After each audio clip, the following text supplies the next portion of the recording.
एक सच बात है कि आप अपना फ्यूचर तय नहीं करते, आपकी आदतें आपका फ्यूचर बनाती हैं।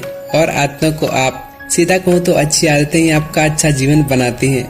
इसलिए आपको अगर अच्छा जीवन और सफलता चाहिए तो अच्छी आदतें तो बनानी ही पड़ेंगी।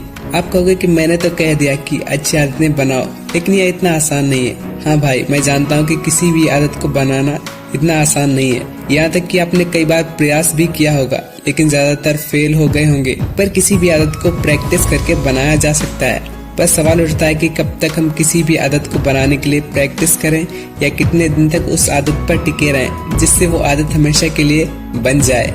इसका जवाब है 21 दिन का नियम।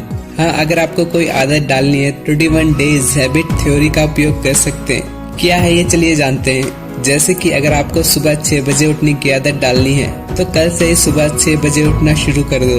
हो सकता है कि आपको शुरुआत में थोड़ी तकलीफ हो या आपको कई नई आदतें डालने में थोड़ी मुश्किलें आए, लेकिन आपको यह आदत लगातार 21 दिन तक करते रहना है। आप देखेंगे कि 21 दिन के बाद आप अपने आप खुद सुबह 6 बजे उठने लगेंगे। जितनी मेहनत आपको पहले दिन करनी पड़ती थी उतनी आपको 22वें दिन नहीं करनी पड़ेगी। पर यहाँ सवाल उठता है कि 21 दिन ही क्यों? क्योंकि हमारे दिमाग के बदलने या कोई नई चीज को स्वीकार करने में 21 दिन ही लगते हैं। और यह बात सच है। असल में जैसे जैसे हम कुछ नई चीजें लगातार करते रहते हैं वैसे वैसे हमारे दिमाग के अंदर चल रहे न्यूरॉन्स बदलते रहते हैं और कुछ नए बनने लगते हैं। साथ ही जैसे जैसे दिन बढ़ते जाएंगे आपके लिए वह आदत सरल बनती जाएगी। इस तरह से अगर आप 21 दिन तक किसी भी कार्य को सतत करते हैं तो वह सिर्फ शारीरिक स्तर पर ही नहीं बल्कि मानसिक स्तर पर भी बदलाव लाती है। इस घटना को अच्छे से समझने के लिए कुछ एग्जाम्पल्स को देखते हैं। 21 दिन की आदत की घटना यानी 21 डेज हैबिट थ्योरी। अगर हम कोई भी काम पहली बार करते हैं तब उस पर पूरा ध्यान लगाना पड़ता है। जैसे कि अगर आप पहली बार बाइक चलाना सीख रहे हैं तो आप पूरी तरह से उस पर ध्यान देंगे, लेकिन जब कुछ समय के बाद थोड़ी सी प्रैक्टिस से आप बाइक चलाना सीख जाओगे तब आप किसी से भी बात करते करते भी बाइक चला सकते हो। या कैसे होता है क्या आप जानते हैं? हमारे मन के 2 भाग हैं, चेतन मन और अवचेतन मन। जब हम बाइक पहली बार चला रहे थे तब सब हमारे लिए नया था। इसी वजह से वो सारी प्रक्रियाएं सबकॉन्शियस माइंड द्वारा हो रही थी, लेकिन हमने यह काम बार बार किया। इसी वजह से हमारी सारी क्रियाएं हमारे अवचेतन मन में स्टोर हो गई। इसी वजह से अवचेतन मन अपने आप उस कार्य को कर देता है और हमें वह कार्य करने के लिए किसी भी तरह की मेहनत नहीं लगती। चलिए एक और एग्जाम्पल देखते हैं। जब आप सुबह उठते हैं तो पहला काम क्या करते हैं? इसमें कोई शक नहीं कि आप सुबह उठकर सबसे पहले अपने हाथ में ब्रश ही लेते होंगे। यहाँ उन लोगों की बात हो रही है जो ब्रश करते हुए भी आलस करते हैं। या फिर क्या आप ब्रश लेते वक्त पूरा ध्यान उस पर लगाते हो? नहीं, क्योंकि यह क्रिया आप कई समय से कर रहे हो। इसी वजह से आदत आपके दिमाग में बैठ गई है या कहीं अवचेतन मन में चली गई है। इसी वजह से आपके लिए आम सी बात है, पर नई आदत बनाना भी इतना आसान नहीं है। इसके बीच में कई कठिनाइयाँ आती हैं। अब उसके बारे में जानते हैं। आदतें बनाने पर आती कठिनाइयाँ। अब तक तो आपने सोच ही लिया होगा कि आप अगले 21 दिन में कई सारी आदतें बदल लेंगे, पर यह आपकी सबसे बड़ी समस्या है। आप एक साथ बहुत सारी आदतें को बनाने में लग जाओगे तो क्या होगा? यह ज्यादा आदतें आपकी वजह से आप किसी एक आदत पर ध्यान केंद्रित नहीं कर पाएंगे और जब आदत टूटेगी तो आप भी वहाँ से उसे छोड़ देंगे। अगर आप किसी भी आदत को शुरू करते हैं तो आप उस आदत को 50% तक हासिल कर लिया है। यह लाइन कई महान लोगों द्वारा बोली गई है। इसलिए बेहतर यही रहेगा कि आप किसी भी एक आदत को ही अपना लक्ष्य बनाएं और उस पर डटे रहें। पर सिर्फ यह एक कठिनाई नहीं है जो आपके लिए मुसीबत बनेगी। जब तक आप किसी भी आदत को बनाने का निर्णय लेंगे तभी अंदर से आवाज आएगी। जैसे कि अगर आप सुबह 6 बजे उठने का निर्णय लेते हैं तो कुछ इस तरह से आपके अंदर आवाज आएगी, क्या करेगा सुबह उठकर? तुझसे नहीं होगा, रहने दे। क्या तू सच में सुबह उठ पाएगा? लेकिन सिर्फ आपके मन में फालतू के विचार हैं जो आपको अपने लक्ष्य या कई आदतों को भटकाने के लिए आते हैं। अगर एक बार आप इसके जाल में फंस गए तो खुद पर शक ही करते रहोगे और इसी में आपका मनोबल टूटता जाएगा और निश्चित रूप से की हुई आदत की धज्जियां उड़ जाएंगी। तो इससे बचने का रास्ता क्या है? आंसर सिंपल है, आप इस तरह से विचारों पर ध्यान केंद्रित न होने दें, क्योंकि आप जितना ज्यादा ध्यान दोगे ऐसे विचारों पर केंद्रित करोगे आपके मन में और भी ऐसे ज्यादातर विचार आते रहेंगे। लेकिन बात यहाँ पर खत्म नहीं होती।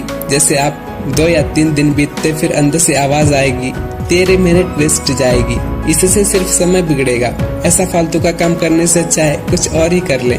मैं निश्चित तौर पर नहीं कह सकता कि आपके मन में कौन सा विचार आएगा, पर इस तरह के कुछ होंगे। इन सारे फालतू विचारों से बचने का एक ही तरीका है कि आप आदतें बनाने से पहले तय कर लें कि आप यह क्यों कर रहे हैं। जैसा कि क्यों सुबह उठना चाहता हूँ, उठकर मैं क्या करूँगा, क्या मैं व्यायाम करने के लिए जल्दी उठना चाहता हूँ या मैं पढ़ाई करने के लिए जल्दी उठना चाहता हूँ। हो सके तो आप यह कारण किसी पेज पर लिख लो, क्योंकि जब भी आप खुद पर शक करोगे या अपनी आदत से विश्वास कम हो जाएगा, तब यह चीज आपको मोटिवेशन देगी। क्या आपने कभी अफर्मेशंस के बारे में सुना है? हम खुद को कुछ सकारात्मक बातें कहते हैं, उसे ही अफर्मेशंस कहा जाता है। जैसे आप खुद को कहेंगे कि मैं यह कर सकता हूँ, मैं हमेशा रोज सुबह जल्दी उठूंगा। कुछ लोगों को यह बात बचकानी या फालतू लगती है, लेकिन जब हम कई बार अपने मन को कोई कार्य के बारे में या किसी चीज को पाने के लिए कहते हैं, तब उसकी संभावनाएं ज्यादातर बढ़ जाती हैं। साथ ही हमें ऊर्जा का भी एहसास होता है। इसलिए आप 21 दिन का नियम यानी 21 डेज हैबिट पर कोई आदत बनाओ और इस पद्धति का आप जरूर उपयोग करो। यह निश्चित तौर पर मदद करेगी। दूसरी टिप्स यह है कि अपने आसपास वातावरण को हो सके उतना आदत पर ढालने की कोशिश करो। जैसे कि अगर आप सुबह उठना चाहते हो तो रात को 12 बजे से पहले सोने की आदत डालिए।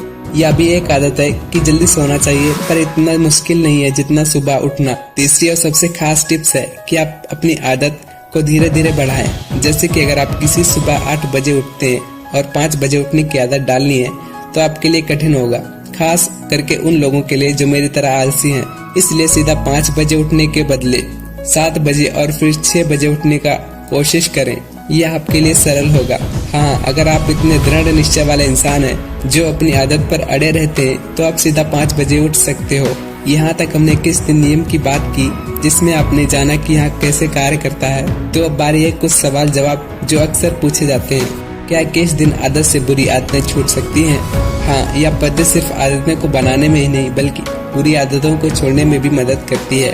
बस करना है कि आपको धूम्रपान की गलत आदत है तो आप 21 दिन तक ना करें और आप देखेंगे कि आपकी बुरी आदत कैसे छूट गई।